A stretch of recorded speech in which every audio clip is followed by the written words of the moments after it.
நாகப்பட்டினம் மாவட்டம் திருமலை ஒன்றியம் போலகம் ஊராட்சி. இந்த நூற்றுக்கணக்கான ஏக்கர் சம்பா நெல்லை வந்து என்ன நோயின்னே தெரியாமல் பாதிச்சுக்கிட்டு இருக்கு. டெய்லி 4 ஏக்கர் 3 ஏக்கர் சேதமாகிட்டு இருக்க ஒழிஞ்சு இதுக்கு என்ன மருந்துன்னு அதிகாரிகளுக்கும் தெரியல, விவசாயிக்கும் தெரியல. 40 வருஷ அனுபவத்தில் இதுதான் முதல் முறையாக இந்த அழுகல் நோய் வந்திருக்குது. இது அரசு வந்து கவனத்தில் எடுத்துக்கிட்டு இதுக்கு நல்ல முடிவு காணணும்.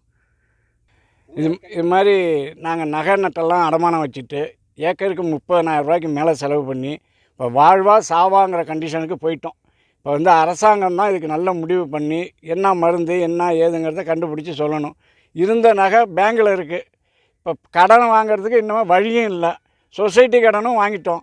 இதுக்கு மேலே அரசாங்கம் தான் இதுக்கு நல்ல முடிவோ இல்லை ஒரு மருந்தோ ஏதோ கண்டுபிடிச்சி எங்களுக்கு செஞ்சு கொடுக்கணும். அதிகாரியெல்லாம் வந்து பார்க்கணும். திருப்பூர் பஞ்சாயத்து கிராமத்தில் தெற்குவேர் கிராமத்தில் 100 ஏக்கருக்கு மேல் அழுகல் நோய் வந்து விவசாயமும் பாதிச்சிட்டு இருக்கு. அதிகாரிகள் தெரியலைங்கிறாங்க. வந்து பார்த்துட்டு ஏக்கருக்கு ஒன்றும் மட்டுமல்ல, விவசாயி இப்போ தான் எல்லாரும் அழுகுறாங்க. கவலையாக இருக்குது. இதுக்கு தகுந்த நடவடிக்கை பண்ணணும் ஐயா.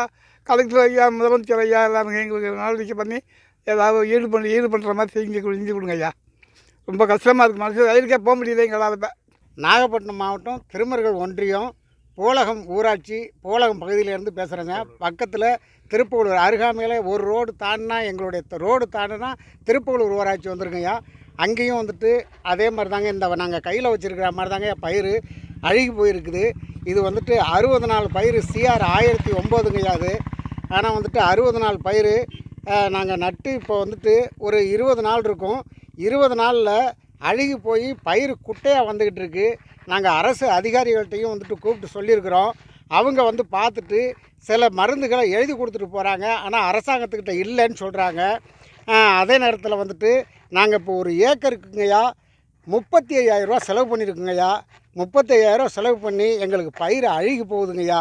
எங்களுக்கு வந்துட்டு அரசாங்கம் இதுக்கு வந்துட்டு உடனே தீவிரமான நடவடிக்கை எடுத்து நாங்கள் இங்கே கிட்டத்தட்ட ஒரு போலக கிராமத்தில் ஏக்கரும் இதே சூழ்நிலை இருக்குங்க.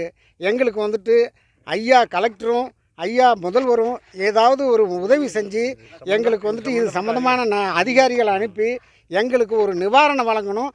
அப்படி இல்லாட்டா எங்களுக்கு மானியத்தில் உரங்கள், போக்குவரத்து, மருந்துகள் எங்களுக்கு கொடுக்கறதுக்கான ஏற்பாடு செய்யணுங்கய்யா. முதல்வரை வேண்டி விரும்பி கேட்டுக்கிறேங்கய்யா.